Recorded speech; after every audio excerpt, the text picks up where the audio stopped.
Welcome back to the Sports News Analysis YouTube channel. My name is Mike.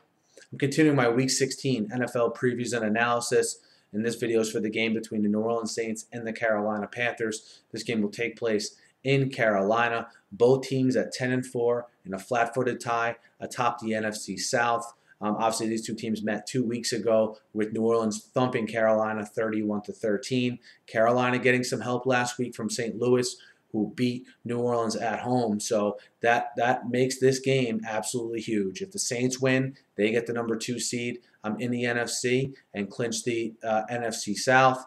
If Carolina wins, they obviously now move into the driver's seat for the division crown and that bye as well. So you can't overstate how important this game is. And look, in the first game, New Orleans was allowed to get into a rhythm in the passing game. Their timing was not affected, and you saw what happened. They put up 31 points on the Panthers, the first team all season to put up more than 24 points against Carolina. And, but the numbers don't lie in another respect as well, that the Saints are not the same team on the road as they are at home.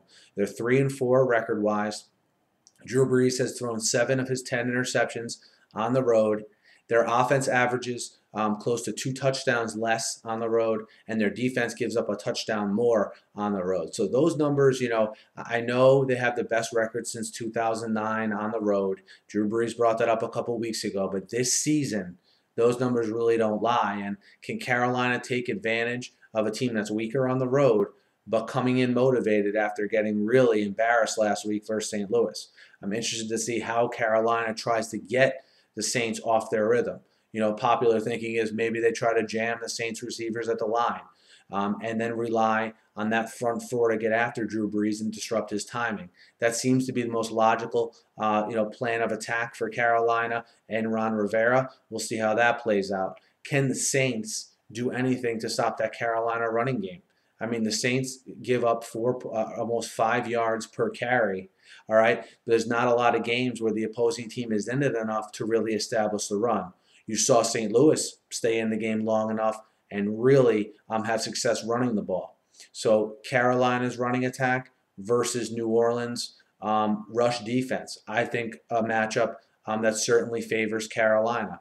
I think the gap closes with the Saints' passing offense versus Carolina's passing defense, that being that the game is in Carolina.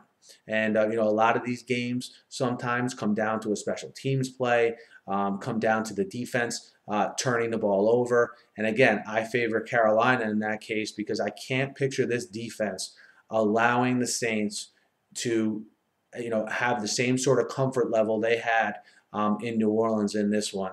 And you look at New Orleans, they only ran the ball 13 times 2 weeks ago against Carolina in a game they scored 31 points in and won, 31-13. So that tells me New Orleans sort of knows that they can't run the ball on Carolina and that they're not even going to try to establish it. We'll see if that's the same game plan they take this one. But look, I think this is going to be a fantastic game. This is probably the most important regular season game maybe in Carolina Panthers history. You have the Saints, who haven't lost back-to-back games under Sean Payton since 2009. They're obviously at risk of doing that this week if they should lose. So just a fantastic game with a lot of subplots, division rivalry, a lot on the line. I think, I said a couple of weeks ago, I really see these teams splitting this year. There's been nothing I saw this week that would really keep me from thinking that. I think you get a better effort out of the Carolina pass defense and out of their defense as a whole, and that Saints defense sort of reverts back to how they've played on the road all season. They've been outscored 162-129 on the road this year, and I think they get outscored again in this one. I like Carolina -3 to go to 11-4 and take control of that NFC South. Guys, let me know what you think. Hit me up in the YouTube comments. Hit me up on Twitter as well, at SNewsAnalysis. Guys, subscribe to my channel. It's absolutely free. You'll get my videos here as I upload them to YouTube. I preview games. I talk the NFL. I talk the NFL draft all year round here, guys. So be sure to subscribe. Thanks for listening. Have a great night.